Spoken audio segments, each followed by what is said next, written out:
Just দেখার মতো একটা টাইব্রেকার শুট আউট। কোন দল এখান থেকে জয়লাভ করবে, কোন দল এখান থেকে সেমিফাইনাল পৌঁছাবে। এইদিকে আছে বেঙ্গল ক্যাটারার্স, যেখানে কিন্তু ইরফান সর্দার, সানি, সোনু, চন্দন, তাদের এগেনস্ট আছে বড় আন্দোলিয়া একতা ক্লাব, যেখানে খেলছে উত্তম, সেলিম, আনন্দ, কাপাসিয়া, তুফান, বেবি, সাকা অ্যান্ড আরো অনেকে। বড় আন্দোলিয়া একতা ক্লাবের হয়ে ফার্স্ট শট করতে এসছে উত্তম, আর ওখান থেকে গোলরক্ষক আছে মাংকা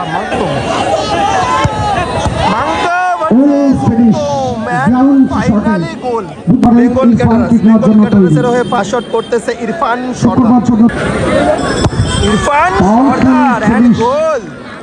শটটা রেখেছিল বড় আন্দোলিয়া একতা ক্লাবের হয়ে সেকেন্ড শট করতেছে সেলিম।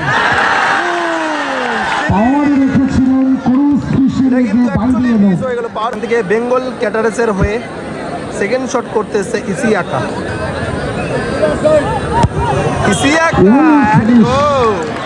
বড় আন্দোলিয়া একতা ক্লাব।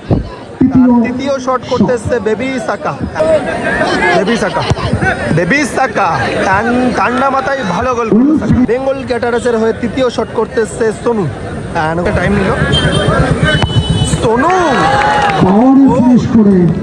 বড় আন্দোলিয়া একতা ক্লাব তার চতুর্থ শট করতেছে রিন্টু ভার্সেস মাঙ্কা। রিন্টু ভালো গোল। বেঙ্গল ক্যাটারার্স তার চতুর্থ শট করতেছে অমিয়, আর ওখান থেকে গোলরক্ষক কিন্তু চেঞ্জ হয়ে এসেছে কাপাসিয়া। অমিয় ফাইনালি গোল। বড় আন্দোলিয়া একতা ক্লাব তার লাস্ট শট ফাইনাল শট মানে 5 নাম্বার শট করতেছে তুফান। চলো এখান থেকে বেঙ্গল ক্যাটারার্সের হয়ে উইনিং শট করতেছে সানি, হ্যাঁ ওখান থেকে গোলরক্ষক চেঞ্জ হয়ে বেবি সাকা। সানি ভার্সেস বেবি সাকা। গোল করলেই সরাসরি সেমিফাইনাল, সরাসরি বেঙ্গল ক্যাটারার্স সেমিফাইনালে প্রবেশ করলো। সরাসরি বেঙ্গল ক্যাটারার্স এখান থেকে সেমিফাইনালে প্রবেশ করলো।